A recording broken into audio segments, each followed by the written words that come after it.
حسینیت اور مطلب یہ آل محمد کا راستہ جو ہے یہ پھولوں کی سیج نہیں ہے، یہ کانٹوں کی مالا ہے. اس کو جب بندہ ڈال لیتا ہے تو پھر مشکلات ہی مشکلات سامنے آتی ہیں، اور بندہ عموماً مشکلات پسند نہیں ہے، بندہ عموماً سہولت پسند ہے.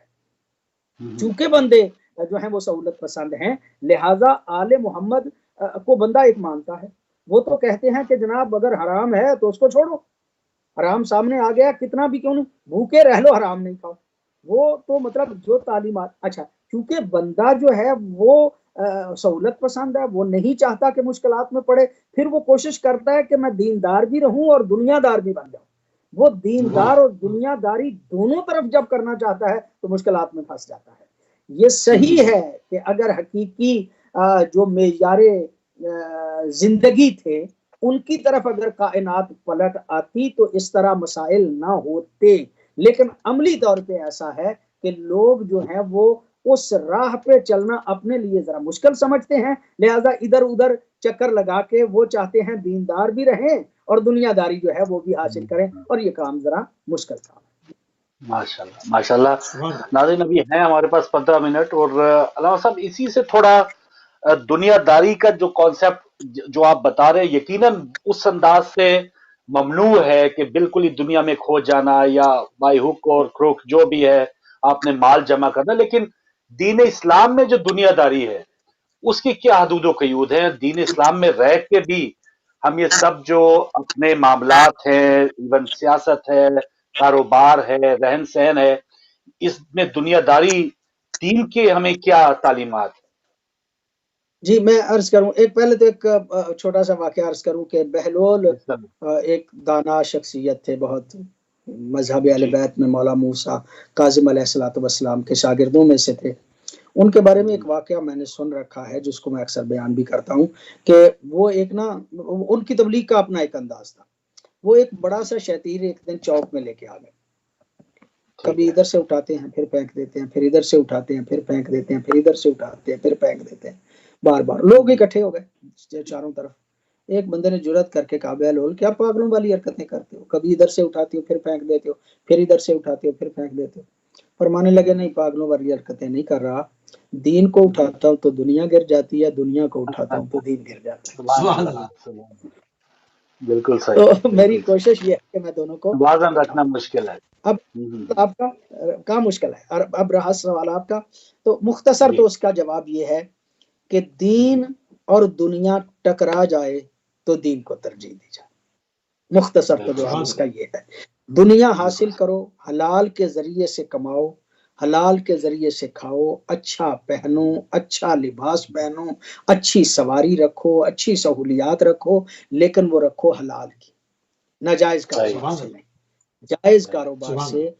جو تمہیں اس دنیا کی انما الحیات قرآن حکیم کے آیات بھی ہیں اور معصومین علیہ الصلوۃ والسلام کے الفاظ بھی جو ہیں وہ موجود ہیں کہ زینت دنیا جو ہے وہ بھی انتہائی ضروری ہے.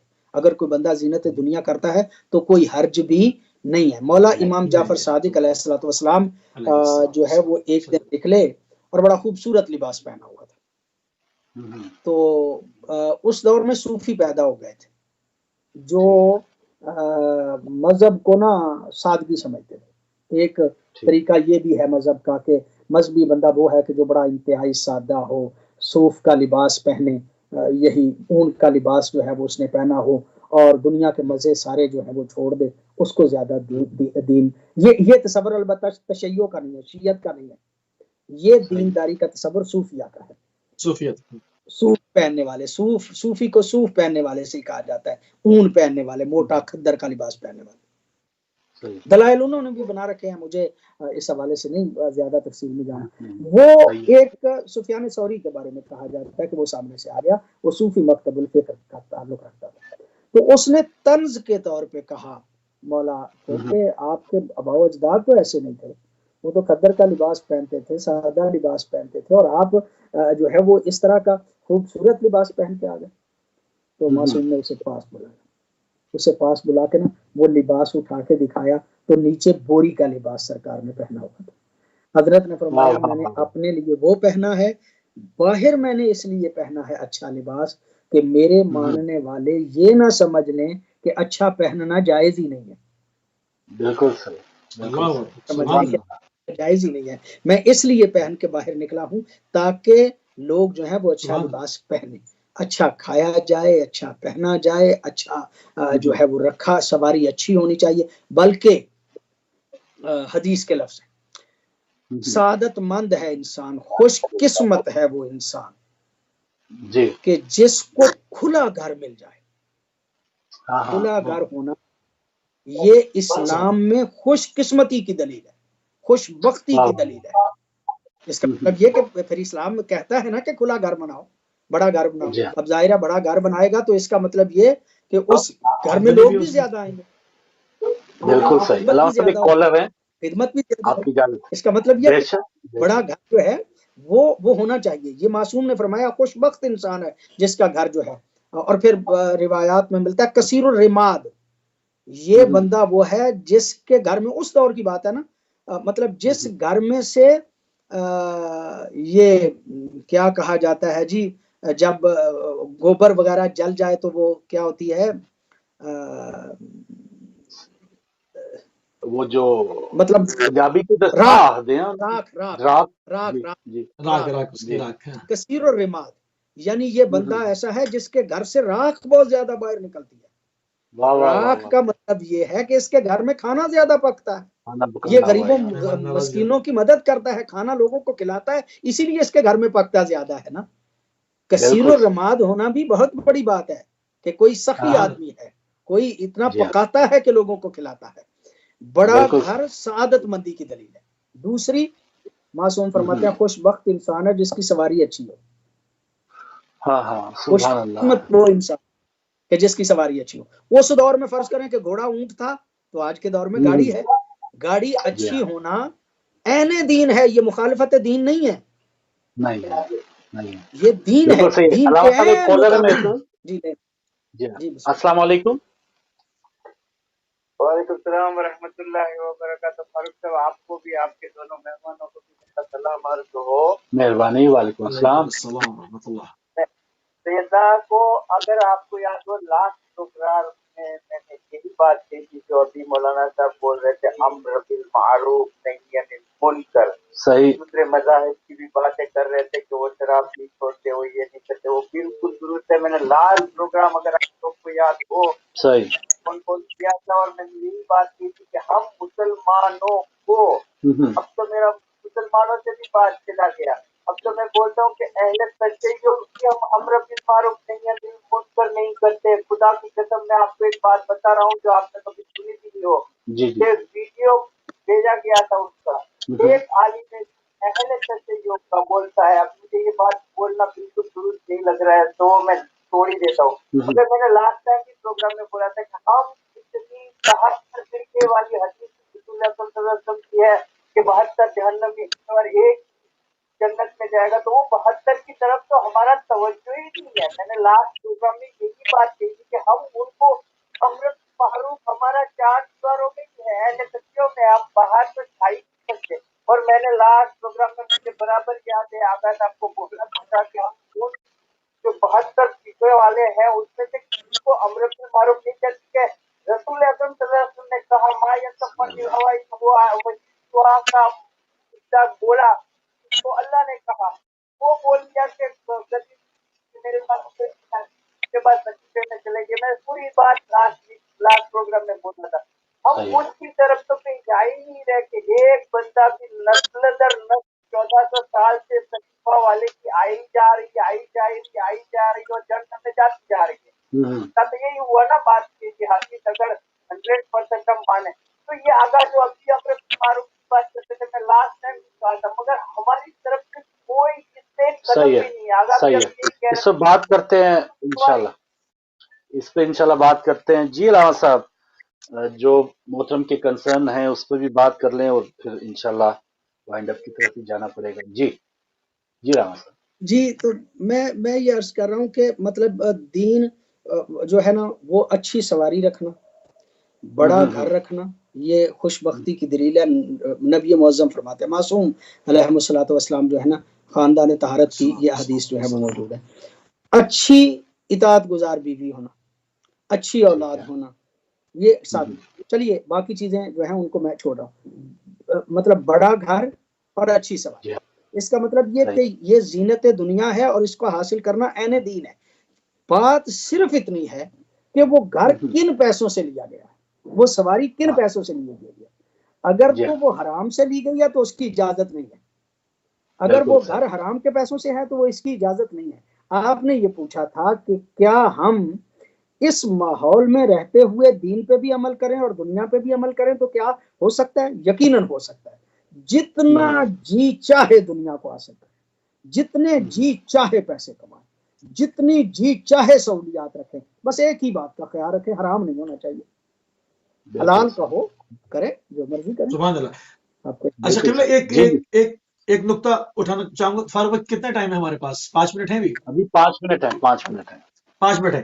قبلہ جس طرح سے خاکوں کے اوپر بات ہو رہی ہے اور بہت ہی افسوس کی بات ہے کہ ایک مطلب کہ اگر کہیں پر خاکے بنائے گئے ہیں تو اس کو سرکاری طور پر حکومتوں کا کام ہوتا ہے کہ روکنا، یہ کہنا کہ جی آزادی اظہار کی آزادی ہے تو آپ جو ہے اس کے اندر توہین کو بھی اس کے اندر شامل کر لیں، اس کو بھی آزادی اظہار کہیں.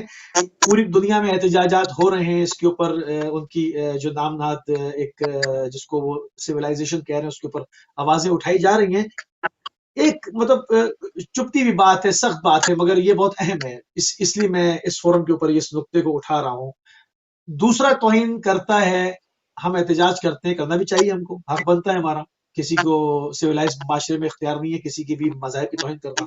مگر جو بنو امیہ کے دسترخوان کے خوچہ چین، جو بکے ہوئے مورخین نے ملت اسلامیہ کی کتابوں میں اتنی توہین رسالت کی ہے، اس کو کب ملت نکالے گی؟ اس کے اوپر کب ہائی کورٹ میں جائیں گے؟ یوں تو بات پہ توہین رسالت نظر آتی ہے. ذرا ان بڑی بڑی کتابوں کو بھی تو لے کر جائیں جن کو ایمان کا حصہ اخت القرآن بنایا ہوا ہے. ذرا ان کو لے کر جائیں اور اس میں ذرا بتائیں کہ رسول اللہ کے کردار، ان کی شبیہ اور ان کے رسالت کے منصب کو کس طرح سے اس کے اندر تحریر کیا گیا ہے. جب ہم اپنے پاس سے ختم کریں گے تو پھر ہمارا منہ بنتا ہے نا. ہم کسی کے جا کر سامنے کھڑے ہوں گے، بھائی تم نے اس طرح سے بات کی ہے تو کیسے کی ہے. اس پر کچھ اگر کہنا چاہیں قبلہ. بڑی نوازش فاروق موسی بھائی، آپ کا رجحان جو ہے وہ میں مسلسل پروگرام میں محسوس کر رہا ہوں کہ آپ کس طرف جانا چاہ رہے ہیں. میں عرض کروں کہ یہ کفر کی ہمیشہ سے سازشیں رہی ہیں. آج بھی کفر ہمیشہ سے یہ کوششیں کر رہا ہے، اور اس دور میں بھی یہ جتنی بھی مسلمانوں کی کتابوں میں ایسی چیزیں ہیں جو پیغمبر گرامی کی توہین کا سبب بنتی ہیں، تو یہ بھی بنیادی انہی لوگوں کی کارستانی ہے جو پہلے بھی اسلام کے دشمن تھے اور مسلمان ہو کر بھی اسلام کے دشمن ہی رہے. وہ لوگ اس دور میں بھی آئے کہ وہ بنیادی طور پہ وہی لوگ ہیں. کعب الاحبار دیکھیے، وہاں پہ یہودی جو ہیں وہ بھی مسلمان ہو گئے، اور کچھ ایسے طلقاء بھی مسلمان ہو گئے کہ جو آخر پہ پیغمبر گرامی کا مقابلہ نہ کر پائے اور پھر مسلمان ہو گئے. وہ پہلے کافر رہ کے اسلام کو بدنام کرنے کی کوشش کر رہے تھے، جب وہ کافر ہو کر اسلام کو بدنام نہیں کر سکے اور اسلام کا کچھ نہیں بگاڑ سکے تو مسلمان ہو کے انہوں نے اسلام کو بدنام کرنے کی کوشش کی، پیغمبر گرامی کو بدنام کرنے کی کوشش کی. اور یہ انہی کی سازشیں ہیں اس قسم کی چیزیں، اور انہی کی یہ کارستانیاں ہیں اس قسم کی چیزیں کہ جو ہے وہ مذہب اسلام میں آ گئی. اچھا مذہب اسلام مگر آج تم ختم کر سکتے ہیں نا، مگر آج تم ختم کر سکتے ہیں نا. میں عرض کرتا ہوں نا، پھر یہ کہ ہوا، یہ بدقسمتی ہماری یہ ہوئی کہ وہ لوگ کہ جو مطلب دل سے مسلمان نہیں تھے، طلقاء تھے، وہ جب آ گئے تو آ گئے برسر اقتدار بن کے، ان کا اقتدار ابتدا میں آ گیا. اب الناس علی دین ملوکہم ایک اصول ہے کہ لوگ ہمیشہ اپنے بادشاہوں کے مذہب پہ ہوتے ہیں. مطلب آج بھی آپ حکومتیں دیکھ لیں، لوگ حکومتوں کی چاپلوسی کرتے ہیں. چاپلوسی چونکہ حکومتوں کی کرتے ہیں، لوگ حکمرانوں کے تابع ہوتے ہیں. مطلب حضرت علی علیہ السلام ساری زندگی یہی تو روتے رہے کہ میں حق پہ ہوں، میرا ساتھ نہیں دیتے، میرا مد مقابل باطل پہ ہے، لوگ اس کے ساتھ پکے کھڑے ہیں. اس لیے کہ جس سے لوگوں کو مفاد زیادہ ہوتا ہے لوگ اسی کے ساتھ ہوتے ہیں. مسئلہ یہ ہوا کہ وہی کہ جو در حقیقت دین اسلام کو نقصان پہنچانا چاہ رہے تھے، اس ماحول نے ان لوگوں کو ہیرو بنا کے پیش کر دیا۔ آج بھی ان لوگوں کو ہیرو ہی سمجھا جاتا ہے، اور ان کا تحفظ کرنے کے لیے، ان کو بچانے کی خاطر ان کے پھر قصیدے جو ہیں وہ پڑھے جاتے ہیں، اور حقیقی جو مسلمان تھے اور حقیقی جو رہبر تھے وہ پیچھے رہ گئے، ان کا کردار جو ہے وہ بھی لوگوں کے سامنے صحیح طور پہ نہ آ سکا۔ وہی لوگ کہ جو در حقیقت اصل میں، اب آپ کہتے ہیں نکلتے کیوں نہیں ہیں، وہ نکال کیوں نہیں دیتے، اب کیسے نکالیں، وہ تو ان کے ہیرو ہیں، اب تو معاشرے نے ان کو بطور ہیرو تسلیم کر لیا ہے، کیسے ان کو نکال دیں گے، ان کے فضائل کو اب کیسے تو نکال موسی دیں گے، بھائی ان کے میاں کردار کو صاحب کو کیسے نہیں نکال سکتے ہم، اب تو میاں صاحب کو نہیں نہیں نکال مگر سکتے۔ مگر بتا جی تو مطلب سکتے ہیں نا، ہم بار بار کہے جی جائیں گے نا کہ یہ اسلام نہیں ہے، یہ اسرائیلیات ہیں جو ہماری کتابوں میں عنوان اسلام داخل کی گئی ہیں، میں یہ تو کہے جائیں گے عرض نا۔ کر رہا ہوں مولوی وہ صاحب، تو ہم کہتے ہیں، لوگ کہتے ہیں، بیان کرتے ہیں، میں عرض کروں، بہت بڑی بات ہے، میں بس آخر پہ عرض کر رہا ہوں کہ جب حضرت ابو ہریرہ جو ہیں وہ معاویہ بن ابی سفیان کو مل کے واپس پلٹے تو آئے، جو ہے تاریخ میں موجود ہے، آئے کوفے میں ظاہر شیعوں کی تعداد جو ہے وہ زیادہ تھی، تو آ کے وہاں پہ تقریر کی، کہا کہ ایک حرم خدا ہے، ایک حرم رسول ہے، اور میں نے اپنی قبر میں جانا ہے، کسی اور کی قبر میں نہیں جانا، میں کسی کے لیے کیوں بات کروں گا، میں تو وہ کہنا چاہتا ہوں جو حق ہے۔ یہ ادھر سے مل کے آئے تھے، تو ادھر کا جو طریقہ تھا بندوں کو ساتھ میں لانے کا وہ بھی تاریخ گواہ ہے۔ اچھا، اس نے کہا کہ جو حرم خدا میں بدعتیں پیدا کرے وہ بھی بندہ اچھا نہیں ہے، اور جو حرم رسول میں بدعتیں پیدا کرے وہ بھی اچھا آدمی نہیں ہے۔ میں حقیقت بیان کرنا چاہتا ہوں تمہارے سامنے کہ علی مدینے میں بدعتیں پیدا کر رہا ہے، یہ روایت آج بھی موجود ہے، نکالے کوئی بات بیان کرنے والے حضرت ابو ہریرہ۔ میں یہ عرض کر وہی رہا ہوں کہ جن لوگوں نے یہ چیزیں بیان کی ہیں وہ ہیرو ہیں۔ بات کریں آپ، جب آپ بات کریں گے تو لوگ آپ کے مخالف ہو جائیں گے، یہ تو انہیں صحابہ کر رہا ہے۔ کیوں؟ اس لیے کہ ان لوگوں کو سمجھ یہ لیا گیا ہے کہ یہ ہمارے ہیرو ہیں، اور وہ حالات نے ہیرو بنا دیا ہے۔ الناس علی دین ملوکہم، لوگ اپنے بادشاہوں کے مذہب پہ ہیں آج بھی، مطلب وہی فاروق بھائی بات کر رہے تھے کہ جو نواز شریف کے ساتھ سنتے ہیں ان کی بات، ان کے خلاف کوئی نہیں سنتا، بالکل ٹھیک ہے۔ جو پھر عمران کے ساتھ یزدانی عمران صاحب، کی بات سنتے ہیں۔ انسان کو اپنا چہرہ یاد ہے، مگر وہ روز کنگھی کرنے کے لیے، منہ دھونے کے لیے اپنا چہرہ دیکھتا ہے، تو پھر ہم بھی روز آئینہ ہی دکھاتے رہیں گے۔ ماشاء اللہ ماشاء اللہ۔ جی ٹھیک اچھا ہے، علامہ صاحب دکھاتے رہیں گے، ٹائم آپ ختم دکھاتے ہو رہا رہیں، ہے۔ ہو سکتا ہے کسی ایک کی اصلاح ہو جائے۔ جی ہاں، اور اس انشاءاللہ۔ آئینہ یعنی اہل بیت ٹی وی کے ناظرین سے اگر کچھ آپ فرمانا چاہیں، کیونکہ اس ربیع الاول میں اور حضور صلی اللہ علیہ وآلہ وسلم کی آمد کے ایام میں جو ہماری کیمپین ہے اس کے لیے ایک میسج آپ کا چاہیے ہوگا تاکہ ناظرین آپ کی جی، بات غور سے۔ میں ضرور عرض کروں گا جی، اپنے تمام معزز ناظرینوں، سامعین سے، جتنے بھی اہل بیت ٹی وی جو ہے وہ دیکھ رہے ہیں، ان کی خدمت میں میری گزارش ہے کہ اہل بیت ٹی وی مسلسل حقائق دینیہ کو، مذہب کو، دین کو حقیقی معنوں میں بیان کر رہا ہے، اور بڑی جرت سے بیان کر رہا ہے، اور واقعاً جو مذہب اہل بیت ہے اس کی ترویج کر رہا ہے، اس کی اشاعت کر رہا ہے، اور مطلب باقر بھائی، ہمارے بہن، ہماری زہرا جو ہیں، انہوں نے بڑی محنت کی ہے واقعاً، اور اس ٹی وی کے ذریعے سے وہ اپنے طرف سے پوری مسلسل اس کو چلا رہے ہیں۔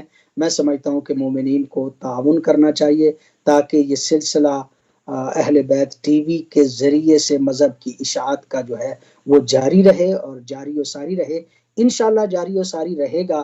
لیکن اگر لوگ تعاون کریں گے تو یقیناً یہ ان کی آخرت کے لیے بھی بہتر ہوگا۔ ویسے بھی یہ ہے کہ سارے مطلب بندوں کو فاستبقوا الی الخیرات، بندوں کو چاہیے کہ اچھائی کی طرف جو ہے وہ آگے بڑھیں۔ میری تمام اہل بیت ٹی وی دیکھنے والوں سے درخواست ہے وہ مہربانی فرمائیں، ان کمپینوں میں حصہ لیں، اور حصہ لے کر اہل بیت ٹی وی کی مدد کریں۔ اس طرح سے ترویج آل محمد ہوگی، مذہب کی ترویج ہوگی، اور میں سمجھتا ہوں یہ بہترین طریقہ ہے۔ اللہ رب العزت سب کی توفیقات خیر میں اضافہ فرمائے۔ الہی آمین، الہی آمین۔ جزاک اللہ علامہ صاحب، بہت شکریہ جناب علامہ محمد اصغر یزدانی صاحب۔ موسی بھائی آپ کا بہت شکریہ، انشاءاللہ کل آپ جزاک اللہ۔ 4، 4:15 بجے اپنا پروگرام لا رہے ہیں، 4 اور علامہ صاحب میرے ساتھ